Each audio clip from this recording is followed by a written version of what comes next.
Salutations à tous, chers frères et sœurs, chers youtubeurs. C'est toujours le frère Fadi Antoine ou Antoine Fadi, Mokwediba Zululassan.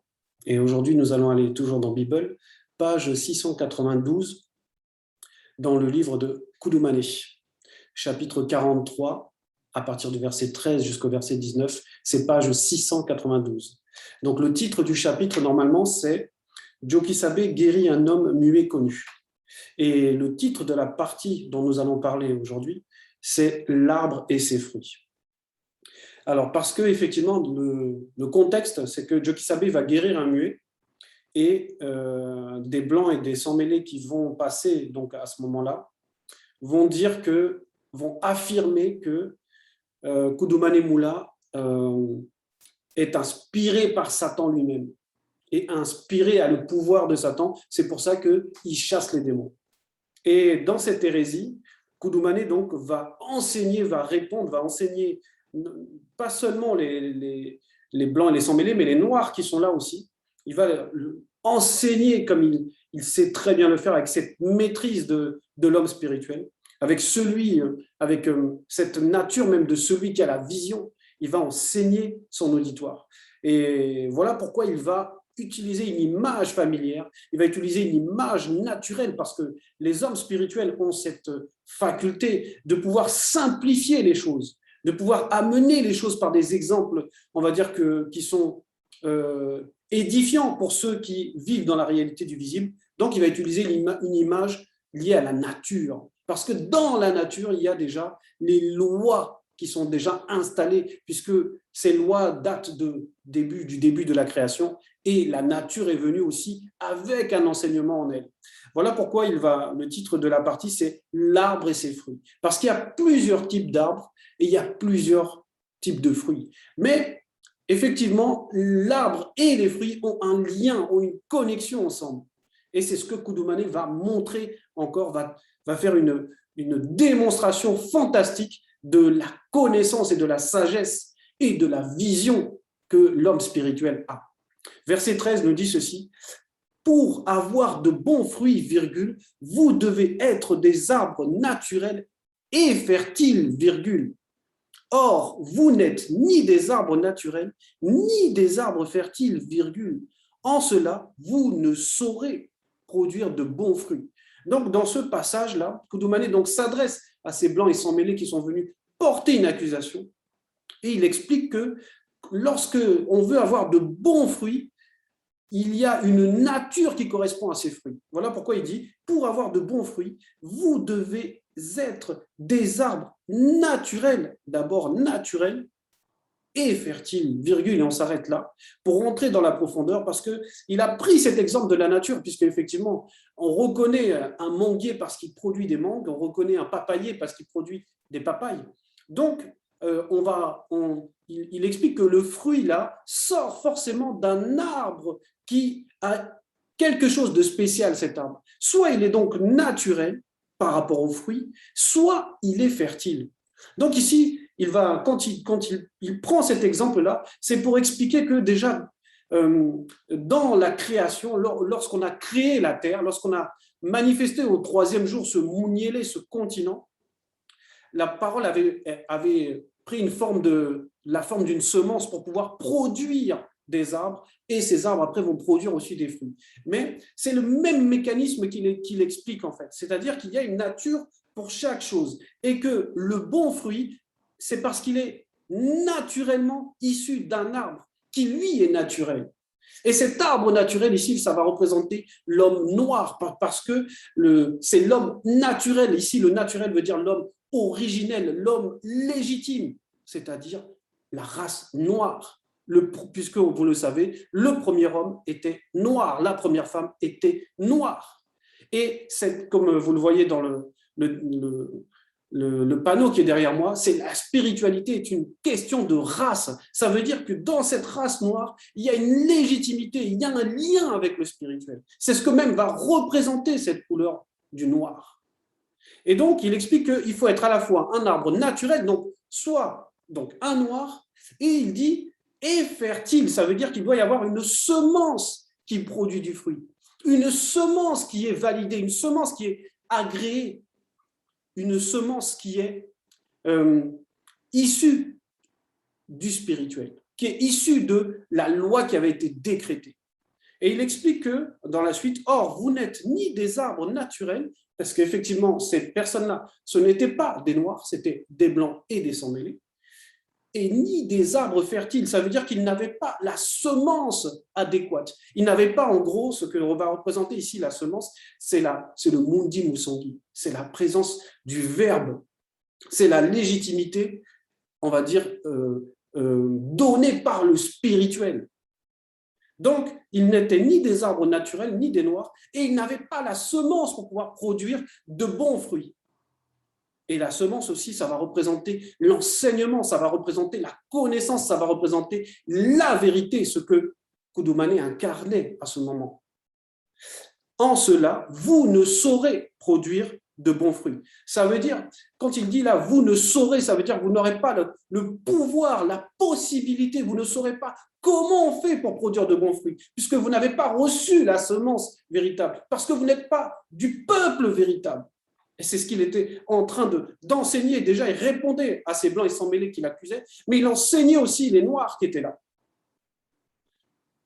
Verset 14. Car on reconnaît un arbre au genre de fruits qu'il produit. Donc là, il explique tout ça. Et c'est ce qui est beau en fait chez Kudumane, c'est que il amène son auditoire à utiliser son discernement, la logique. On reconnaît un arbre par rapport à ses fruits. Parce que la nature fonctionne comme ça, tout fonctionne comme ça. Et il parle, mais parce que lui, dans une autre conscience, il est déjà au-delà du mot reconnaître. Parce que lui, il connaît déjà. Donc lui, il n'a pas réellement besoin de voir les fruits pour savoir quelle est la nature de l'arbre. Mais on le verra un peu plus tard. Mais néanmoins, son auditoire, lui, parce que cet auditoire n'a pas la vision, n'est pas de la même nature que Kudumane lui-même. Donc, nous tous ici, on a besoin de voir les fruits pour comprendre quel est le type d'arbre. C'est pour ça qu'il parle de cette manière, parce qu'il veut amener son auditoire à utiliser son discernement. Car on reconnaît un arbre au genre de fruits qu'il produit. Oui, ça veut dire en gros que la foi se voit par les œuvres. C'est ce que ça veut dire en fait. C'est-à-dire qu'on peut savoir réellement la foi d'une personne que par les œuvres qui émanent de cette personne. Le verset 15, progéniture des déchus, virgule. Vous ne pouvez en cette époque produire de bons fruits, virgule, ni parler selon la vérité, point. Donc là, il va présenter, il va ouvrir, il va expliquer, il va donner la révélation sur la nature même du blanc et du sang mêlé. Progéniture des déchus, oui. Parce qu'effectivement, les déchus vont, dans le livre de Bebotedi, donc de la Genèse, ce sont les anges déchus qui vont venir coucher avoir des rapports avec les animaux d'abord pour la grande hybridation, et ensuite avec les femmes pour le métissage. Et c'est là que les blancs et les sans mêlés, donc les femmes noires, avec ces anges déchus, une partie des anges déchus, c'est là que les sans mêlés et les blancs, ils vont avoir cette naissance-là. Donc il dit simplement, il explique, comme il était en train de parler de la nature d'un arbre, il explique quelle est la nature de cet arbre-là, du blanc et du sang mêlé. Progéniture des déchus. Donc ça veut dire que leur nature, elle ressemble à ceux qui ont engendré cette nature-là, c'est-à-dire des déchus, des disgraciés. Vous ne pouvez en cette époque produire de bons fruits, parce qu'effectivement, il ne peut pas y avoir en eux la semence qui est bonne. Donc d'une part, ils sont issus d'une disgrâce, puisque leurs progéniteurs, ce sont les déchus, et ces déchus, eux-mêmes, donc, étant disgraciés, ils ont une semence en eux qui est disgraciée, donc ils ne pourront pas produire les fruits qui sont bons. Ils vont produire des fruits de disgrâce. Voilà pourquoi Kudumane dit que vous ne pouvez en cette époque produire de bons fruits, ni parler selon la vérité. Mais il explique encore quelque chose, et on va rentrer dedans, c'est qu'il dit vous ne pouvez en cette époque. Parce que effectivement, il y a une époque où certains blancs et sans mêlés vont pouvoir produire des bons fruits et parler selon la vérité. Et cette époque, c'est l'époque du deuxième. Voilà. Et c'est pour ça que moi, même moi, en tant que sans mêlé, je peux parler selon la vérité. Parce que Koudoumane savait déjà cela, qu'à l'époque du deuxième, on allait ouvrir aux autres races. On allait ouvrir aux autres races par la grâce. Donc voilà pourquoi il dit, vous ne pouvez en cette époque produire de bons fruits et virgule, ni parler selon la vérité. Et ça, c'est très important parce qu'il y a effectivement, il y a le fait de produire des fruits, mais il y a aussi le fait de parler selon la vérité. Pourquoi? Parce que c'était comme ça qu'eux lui avaient parlé juste avant, en disant que, à la foule, en disant qu'ils affirmaient qu'il était, que son pouvoir de chasser les démons venait de Satan lui-même. Alors qu'on sait que ce pouvoir-là vient du Mundi Musangi. Donc, il leur explique qu'il était déjà en train de leur montrer que, d'une part, ils ne sont pas eux-mêmes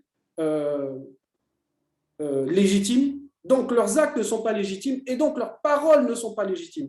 Et ce parole-là est très important, ni parler selon la vérité, parce que c'est ça aussi qui montre la spiritualité, c'est ça qui montre le lien avec la vérité, c'est la manière de s'exprimer.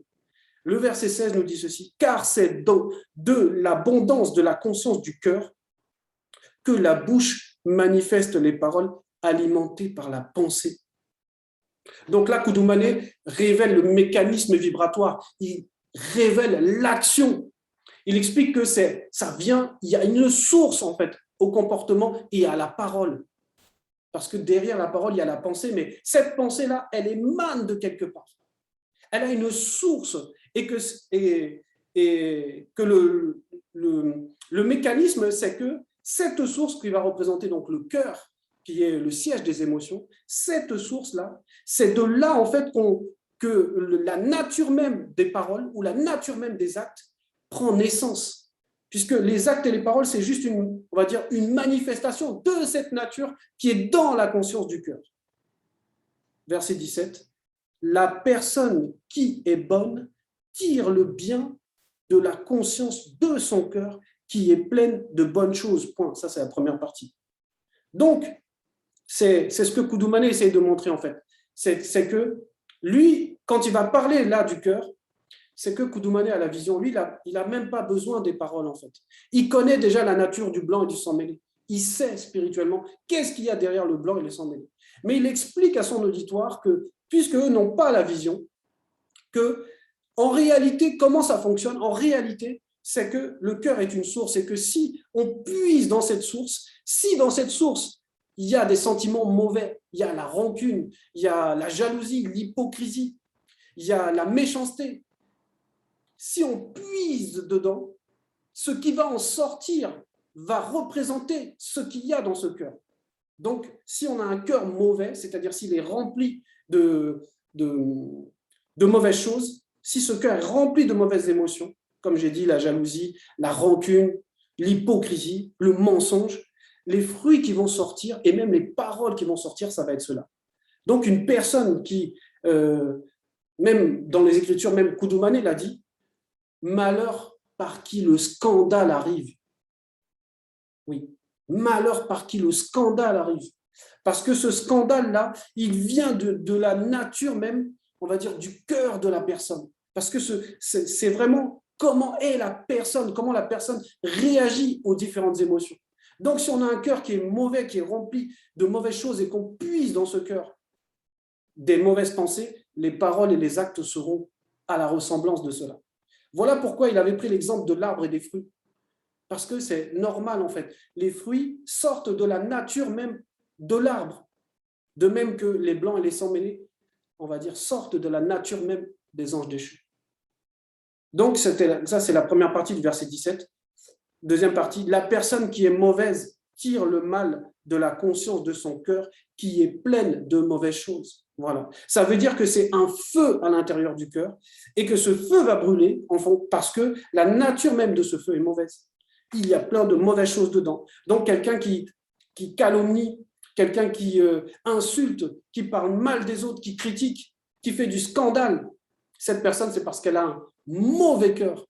Et son comportement, c'est juste les fruits de ce mauvais cœur. Donc, verset 18 nous dit, « Je vous le dis, 2 points. Au jour de la grande consommation, virgule, les hommes rendront compte de toute parole de l'antivérité qu'ils auront annoncée. » Oui, parce que comme Koudoumane l'avait dit dans le verset 15, quand il a dit « ni parler selon la vérité », il a développé que le fait de parler et que ce n'est pas selon la vérité, ça dépend en fait du cœur de la personne. Et maintenant, il va conclure en disant « je vous le dis » parce qu'il a la vision. Il sait comment va se passer le futur de cette personne. Au jour de la grande consommation, virgule, les hommes rendront compte de toute parole de l'antivérité qu'ils auront prononcée. Donc, il était en train d'expliquer, de dire, d'avertir les blancs et les sans-mêlés de ce qui allait les attendre. Parce que là, c'est à cause de ces paroles-là, puisque c'était des paroles d'antivérité. C'était des paroles qui étaient contre la vérité, qui étaient contre le Mundi Moussangui, quand il disait que cette personne-là était inspirée par Satan lui-même, et que c'est pour ça qu'il chassait les démons. Alors qu'il va leur démontrer de manière logique que le royaume de Satan ne peut pas être divisé. Donc Satan ne peut pas chasser sa progéniture. Sinon, ça va créer la division. Et il avait expliqué cela, mais là, il leur explique qu'à cause des paroles comme cela, à cause de cela, ils passeront au jugement. C'est ce que ça veut dire. Au jour de la grande consommation, virgule, les hommes rendront compte de toute parole de l'antivérité qu'ils auront prononcée. Rendre compte ici, ça veut dire que ils vont être en accusation. Et Koudoumane, voyez, n'avait pas besoin en fait on va dire, d'entendre même leurs paroles à ces blancs et sans mêlés. Parce que là, si on retourne dans Koudoumane 43, le verset 5, le début nous dit « Mais Djokisabe connaissait leurs pensées ». Ça veut dire qu'il connaissait déjà la pensée des blancs et des sans mêlés. Comment les blancs et les sans mêlés pensent naturellement. Il connaissait cela parce qu'il était initié, il avait la vision. Donc, il n'avait pas besoin même d'entendre leurs paroles. Il savait déjà que leur pensée les condamnait. Pourquoi ? Parce que leur cœur déjà les condamnait. Pourquoi ? Parce que leur nature les condamnait. Et Koudoumane expliquait tout cela à son auditoire. Voilà pourquoi dans le verset 19, il dit « Car par vos paroles, vous serez justifiés, virgule, et par vos paroles, vous serez condamnés. » Et là, il s'adresse à tout le monde, il s'adressait aussi aux Noirs. Mais remarquons bien, il a dit dans le verset 18, « Les hommes rendront compte de toute parole de l'antivérité qu'ils auront prononcée. » Et après, dans le verset 19, il dit « Car par vos paroles, parce que lui s'extrait de cela, puisque lui, il vient d'au-delà même de ce spirituel. Il vient d'au-delà, il connaît déjà le résultat de toute cette réalité dans laquelle nous sommes là. C'est pour ça qu'il s'adresse à eux, parce que lui, c'est déjà, on va dire, un homme spirituel par rapport à eux, mais il est même au-delà de ça. Donc, lui n'est pas concerné par ce genre de paroles, parce que les paroles qui émanent de lui sont esprit et vie. Les paroles qui émanent de Koudoumane, c'est la vérité. Et la vérité n'est pas condamnable. Donc, lui va s'extraire de ça et il va montrer en fait qu'il a même, on va dire, il les avertit même que c'est à cause de leurs paroles qu'ils vont être jugés. Parce que la parole, ça va représenter le verbe. Et l'antivérité passe au jugement, puisqu'elle n'est pas la vérité. Donc, les paroles, c'est très important. Quand on porte des accusations, quand on calomnie, c'est très, très grave. Voilà pourquoi je disais tout à l'heure que Koudoumane a dit « malheur par qui le scandale arrive ». Parce que c'est ce qu'il dit dans le verset 18 et dans le verset 19. Malheur, le malheur ici, ça va représenter le fait que la personne va passer au jugement. Elle va passer au jugement, elle va être condamnée à cause de ses paroles. Voilà. Donc, c'était l'exhortation. Et si vous avez des questions, vous pourrez le noter sous la vidéo. L'Oba est toujours glorifié.